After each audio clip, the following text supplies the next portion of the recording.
আরে ভাই, বাহিরে এত পরিমাণ ঠান্ডা পড়ছে, বাট তাতে কি, কাজ তো করতেই হবে, পেটে তো ক্ষুধা লাগে, পেট তো আর সেটা মানে না যে বাইরে ঠান্ডা পড়ছে, তাই খাবার তো খেতেই হবে। আজকে আমি কুমড়ানি বানিয়ে নিচ্ছি আর সেটাই আপনাদের সাথে শেয়ার করছি।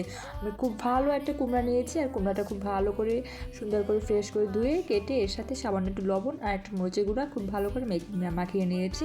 আর আমার বাসায় ভেষণ ছিল না, তাই আমি বিভিন্ন রকম ডাল দিয়ে ভেষণ তৈরি করে নিয়েছি। এখানে জাস্ট ডাল ভিজিয়ে রেখে সেটা ব্লেন্ড করে, কাঁচামরিচ দিয়ে ব্লেন্ড করে এর সাথে মরিচি গুঁড়া, গরম মশলা, সামান্য একটু লবণ দিয়ে এটা মাখিয়ে বেশ কিছুক্ষণ রেখে দেবো।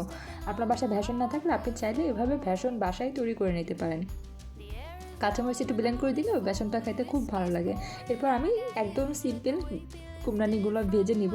আর আপনি যদি একটু কুমড়ানিগুলো আলাদা করে লবণ আর একটু লবণ মরিচ মাখিয়ে রাখেন ভিতরে কুমড়ানিগুলো লবণটা ঢুকে, আর ওটা খেতে অনেক বেশি ভালো লাগে। না হলে কুমড়ানিগুলো আইলা আইলা লাগে, যেটাকে লবণ ছাড়া বলে মানুষ, আবার বরিশালের ভাষায় ওটাকে আইলা বলে, মানে স্বাদ লাগে না কোনো, ওভাবে হবে ওটা খেতে কিন্তু একদমই ভালো লাগবে না। তাই অবশ্যই আপনি একটু লবণ মাখিয়ে একটু হলুদ মরিচ গুঁড়া মাখিয়ে দেখলে ওইটা অনেক বেশি ভালো লাগে, অনেক বেশি টেস্টি হয় খেতে।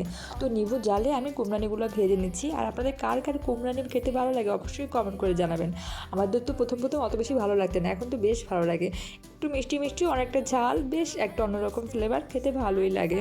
তাই শীতের সন্ধ্যায় গরম গরম আপনি কুমড়ানি ভেজে খেতে অনেক বেশি ভালো লাগে। আপনি চাইলে বাসায় করে নিতে পারেন। কুমড়ানিগুলো কত সুন্দর ফুলেছে দেখুন। আর বাসায় ভেষণ না থাকলে আপনি এভাবে ভেষণ তৈরি করে আপনি যে কোনো খাবার তৈরি করে নিতে পারবেন। আলুর চপ, বেগুনি, কুমড়ানি যা ইচ্ছা আপনি করে নিতে পারবেন। আর দেখুন বেশ ভালো কিন্তু ফুলছে, দেখেই বোঝা যাচ্ছে যে কতটা ফুলছে। তো এভাবে বাসায় করে নিতে পারেন শীতের সন্ধ্যায়, এভাবে খেতে বেশ ভালো লাগে।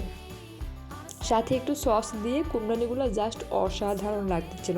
তাই আপনার বাসায় ছোটো বাচ্চারা, বড়রা সবাই মিলে এটা খেয়ে নিতে পারেন, অনেক বেশি স্বাদ হবে।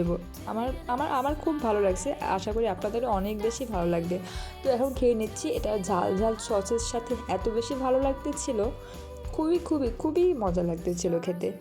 আপনাদের কার কার কুমড়ানি খেতে ভালো লাগে অবশ্যই কমেন্ট করে জানাবেন। আর ভিডিওটি কেমন লাগলো অবশ্যই কমেন্ট করে জানাবেন। আর ভালো লেগে থাকলে প্লিজ এটি শেয়ার করে দেবেন। Thanks for watching.